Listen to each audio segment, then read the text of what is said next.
Thank you and welcome to Smart Africa. I am very pleased that we are organizing our flagship event in just 1 week to come from 10 to 12 May. So Dr. Toure, we have Smart Africa organizing Transform Africa Summit that is bringing global leaders, African heads of states in the IT industry or ICT industry. Can you take us through what Transform Africa is? Transform Africa, as you know, is our next big event taking place from 10 to 12 May 2017. This is the flagship program of Smart Africa. Transform Africa is about bringing all the stakeholders together, from decision makers. It's a summit. Many heads of states are attending. We also have many leaders of the industry. We bring the youth. This year is particular because the theme is around smart cities, ways forward. And because of that, we are inviting close to 300 mayors of different cities of Africa.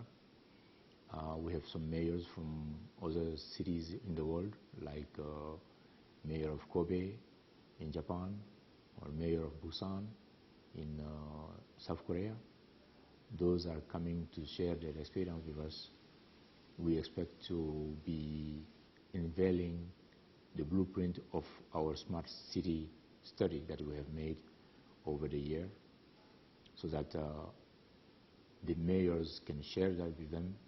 They will go with it and be able to take some part of this blueprint, which is a very large framework of what can be done in the framework of a smart city, from energy to transportation to schools to government, you name it. All of these are included in the blueprint, and therefore it gives us a real opportunity to brainstorm with all the stakeholders who are involved in parts of it from their angle. We are also bringing together the youth. Young entrepreneurs will be coming from all over Africa. They will be cross-fertilizing their experiences. They will be competing. We also have a special session for women, girls in the ICT, spearheaded by the First Ladies of Africa and the UN Women, United Nations agency that is dealing with women.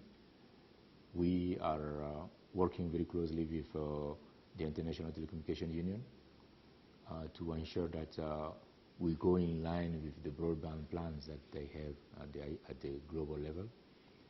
You know, Africa presents, you know, a real opportunity today. You know, it is a continent where if you invest, there is a real return on investment. We have that opportunity today. And ICT will be a key driver for Africa's development. As you always say, that the key ingredient, the only ingredient of the ICT is a human brain, and you have it everywhere. And therefore, we are giving the opportunity for the youth of Africa to come together. We are also bringing the policymakers to make sure that they present the continent as a single digital market that will enable us to do the real marketing, to bring in private sector, so that we can have programs that will enable the Made in Africa label, programs that will enable the making devices in Africa here, and especially developing new services, new applications by our youth. And therefore, we want to give them a real opportunity. Some countries are looking at ways of using this as an opportunity to create jobs for the youth. The job creation potential for ICT, of course, is the highest. 2/3 of the new jobs in the world are created in the ICT field. And Africa has a real opportunity to do that, so that our children will not be forced to be migrating. You talked of smart cities and examples of Kobe and cities in South Korea. Of course, these have an idea of what smart cities is. But I want to understand how much of an understanding across the continent there is about this idea of smart cities. This is a very good question, because fact is that smart cities is the key theme that is the flagship program that is undertaken by Rwanda under Smart Africa. You know, each country, when they join Smart Africa, they take a flagship program that they will implement home. And smart cities is a theme for Rwanda. And therefore, this summit taking place here under the theme gives us the opportunity to also showcase what is in there in Rwanda, and particularly in Kigali. You know, Kigali is one of the most connected cities in Africa, and probably some of the best connected cities in the world. You know why? Many things on, be it government, transportation, energy systems, they're all, or money transfers, they're all being done here. Those are key initiatives that are undertaken in this city. In the management of traffic, CCTVs, all of those are part of the smart city blueprint that we are looking at. And therefore, we actually intend to make sure that delegates who are coming here are also experiencing what is it about from their arrival at the airport, in the buses that are taking them home, or the VIP cars that are taking them to their hotels, that they can have Wi-Fi connectivity, they can have access to internet, they can browse on the net, and they can use some of the services that we're doing. From the organization of this event, the reservation, the registration, all of it are done in a way that we're showing that we're doing it in a smart manner. And therefore, this is about really exchanging experiences and showcasing Rwanda as a potential country that can drive the world, indeed. There are many facilities here that you see that have been developed here, conceived here, and implemented here. We can give a chance to our young developers to develop many softwares. That's what we're going to showcase here. And that's what happened here in Rwanda, and particularly in Kigali. Doctor, the idea of smart cities requires a robust ecosystem that allows the implementation of smart cities idea. Do we have that ecosystem across the continent? You're talking about infrastructure, you're talking about skills, you're talking about different platforms to engage different players for this to happen.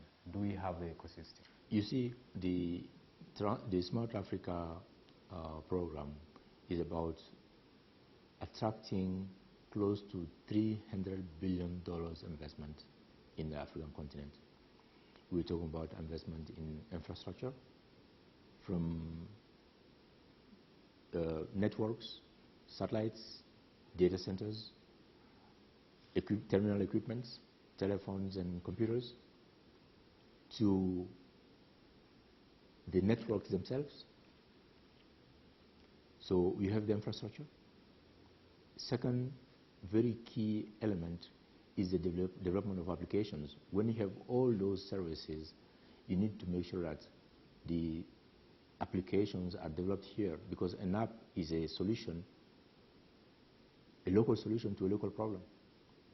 And when we give our youngsters the opportunity to develop those applications, they will be able to bring us solutions that are fitted to our needs. The third element is content development.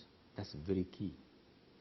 Content, development of content, from e-government services, e-health, e-education, having books online, all of those, our cultural content, all of those need to be put in place in the continent. There are some already existing, but there is tremendous opportunities there. And the fourth element, of course, is the capacity building initiative, and that's why we have the Smart Africa Scholarship Fund that is already, we have sent our first students at Kennedy Mellon University, which is one of our partners. We have some other institutions that are our partners in this program, and we hope to be training hundreds of thousands, if not millions, of students in Africa in those fields, so that they will be able to work closely with the industry. Partnership with private sector is key in our program. That partnership is needed so that when you are doing a training curriculum, you are making it a way that it's fitted to the needs of the industry when they come out of the program. So those partnerships are very important. You and I possibly understand that Africa has so many problems, have so many challenges and a lot of priorities to consider. Looking at these ideas of ICTs and implementation of ICT across the continent, how is it, where do you position this idea compared to the priorities and the challenges that people face? We are in a situation where economies, people need food, need health, but you are advancing or you're placing this idea across the continent. How does that work? This has been always a question, whether you are putting ICT or health or an education or nutrition on the balance. No, we need both. ICT has been a driver. We know that ICT is a key enabler for you to have a better healthcare. ICT is a driver for you to have better education, better access to education. ICT is a driver for e-agriculture, for instance. You need environmental sustainability issues that we are facing. All of the development issues that we are facing today, ICT is part of the solutions. Sometimes not part of necessarily of the problems, but part of the solution. It is an industry that is a tool for all of the sectors, but it is also, in addition, an industry in itself that creates jobs, that innovates, that gives chance for our youth to compete on the global scale. And therefore, by bringing ICT, you will be able to speed up actually the implementation of all of the programs that are also very high priorities as well. Implementation of ICT requires certain elements that are extremely rare. You're talking about content, you're talking about highly skilled labor or skills in general. You also need cost. The idea actually ICT requires at some point really high costs. Do we have these elements taken care of? In order to put in place any development program, you need the right policy framework. And our leaders have come and reaffirmed their commitment in putting in place the right policy and regulatory framework that will be attractive to investment in those fields. That's why the Smart Africa Manifesto is about key principles, putting ICT high on the agenda, putting the necessary legal and regulatory framework for private sector to evolve, giving the chance to private sector to do business and making profits in the process, because they will create jobs, they will give new services, new applications in the process, nothing wrong with that. And third, you need to put in place the right capacity building, education framework. And we're learning lessons from others as well. That's why cities like Kobe or South Korean country cities are coming here. We're sharing experiences with them. We are, after all, in the information society. It will be a shame if someone makes a mistake or invents something that was invented already by lack of information in the information society, or make a mistake that was made already by lack of information. So the advantage we have today in Africa is that we can move forward fast, without making the mistakes that were made already. And our partners are ready to share their experience with us. And we have people here in Africa who are educated enough. If they give them the right opportunity, they will be able to conceive their own development program. And that's what we want to do. Doctor, can you take us through the challenges or the obstacles that this whole idea of implementing ICT, innovation, the smart cities across the continent that face? The major obstacle is the lack of infrastructure today. Once you have the infrastructure, you need to build the content, of course. The content is there, but it's up to us to come and bring it together. Now, none of those will come without the right ecosystem to be put in place. And for the ecosystem to come in to play, you need to have a good policy and regulatory environment that will be key to attracting all the players on the ground so that they are really interested into it. As I said, Africa is a continent with the highest return on investment today. Therefore, it's not a problem. In the ICT field, if you have a good idea, you will find funding for it, no doubt about it.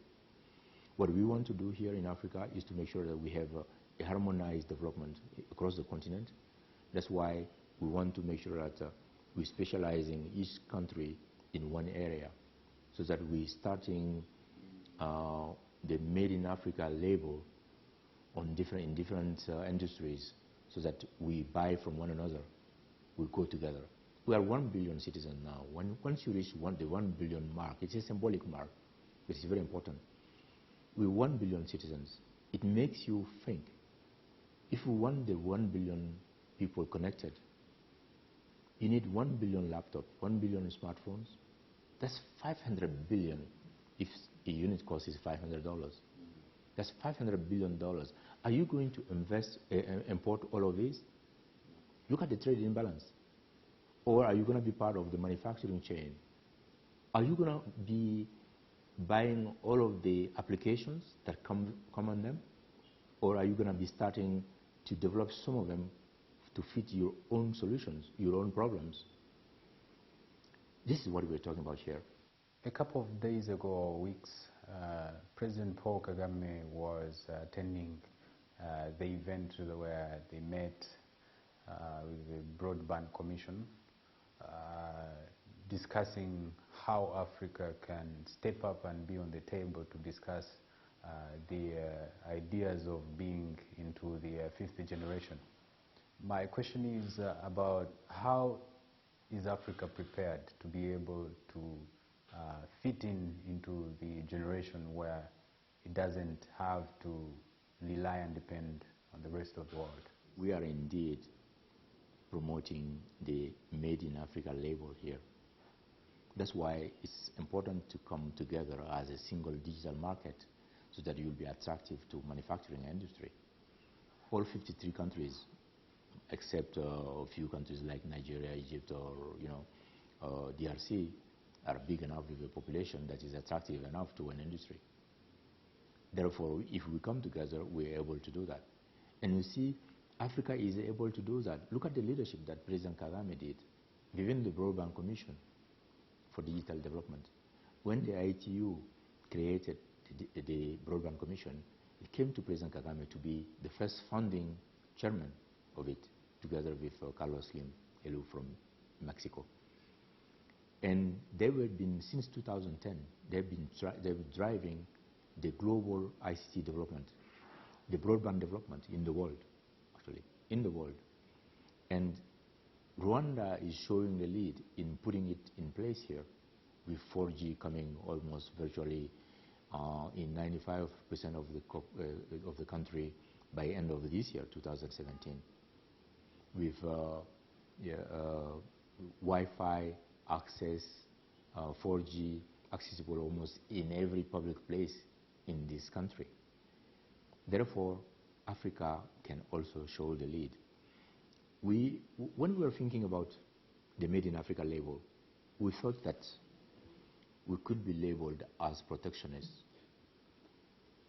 But well, after elections in many countries in the Western world today, you realize that it's a legitimate obligation for every leader of its country or its continent to try and think of its country first. Yeah.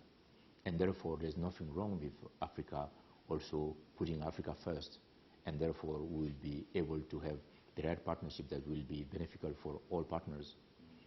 We're looking at partners who will come and invest, and they will make profit out of it. And therefore, there is it's a win-win for everyone. We're looking at potential to create jobs for our youth.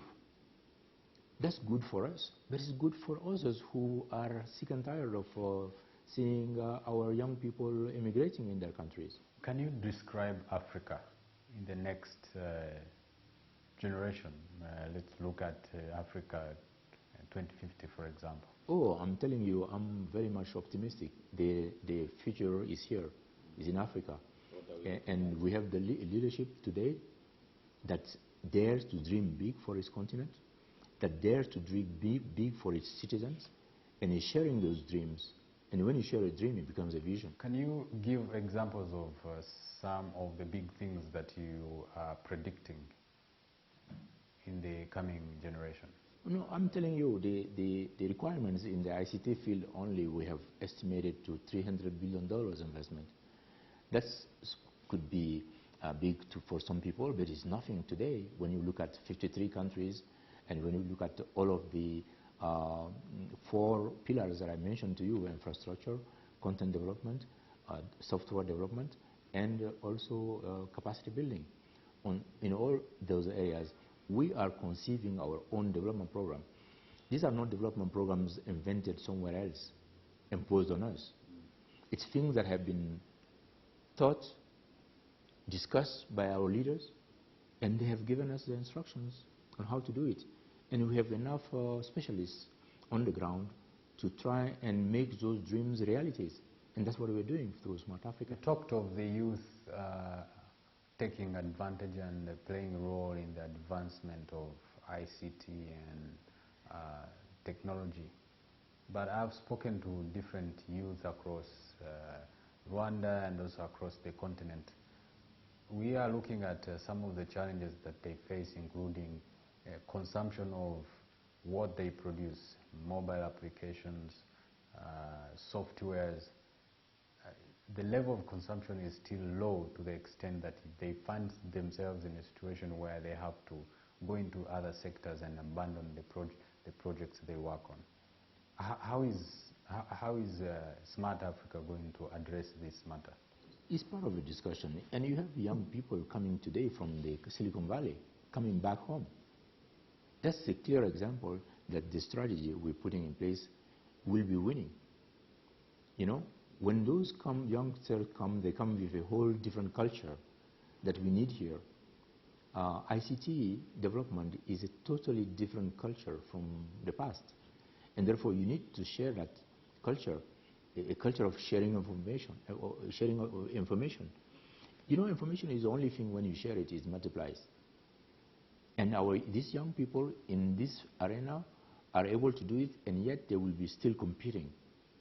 You know, we're giving the opportunity for our young girls to evolve in this business. You know, girls are naturally good in this field because they're multitasking.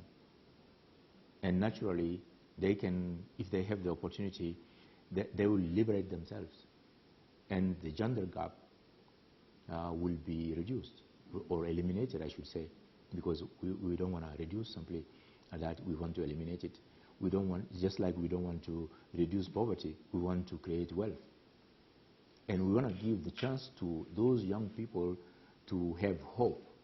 That's the first thing you need in order to survive. Smart Africa is based in Kigali as the head office. You run the institution from here. Who funds Smart Africa? Where do you get the resources from? From the beginning, the chairman of the board, which is President Kagame, is on the board sitting with 11 other presidents in Africa. They have given us instruction to go out there and find funding for this organization. And we have unveiled our vision and the mission with the private sector, and they believed in us, and they came and funding this organization. We had the first year by end of January this year with a very positive cash flow. There are more members coming from the private sector. We have more members coming from member states as well. We're not rushing for member states. Those who are already come over, you don't need to convince any country that this thing is good for them. If they're not convinced, then they have a problem. And we have countries coming and joining. They're convinced that together we can go far, and we can go fast as well. Apart from the Transform Africa event or summit that runs once a year, or I think after 2 years, what else do you do throughout the year? What are the activities that take place within the institution? What do you do? Across the year, we have all of the Smart Africa pillars programs that are flagship programs that have been selected by the countries who are working on them in different countries to make sure that they do implement it. Once they implement it, they will come and share it. Here, what I'm telling you here is that during the Transform Africa Summit here this time, we're sharing the experience of Rwanda. Next year, we'll be sharing the experience from another country. In between, we'll be sharing experiences from all of them. What's the advantage of being in Rwanda? Well, you know, first of all, Rwanda is in ranking of doing business in Africa. Rwanda, it comes top, and comes top among countries in the world, actually. You know, it takes 6 hours to set up a company here in Rwanda. That makes it really a place with strong institutions that are giving you the enabling environment.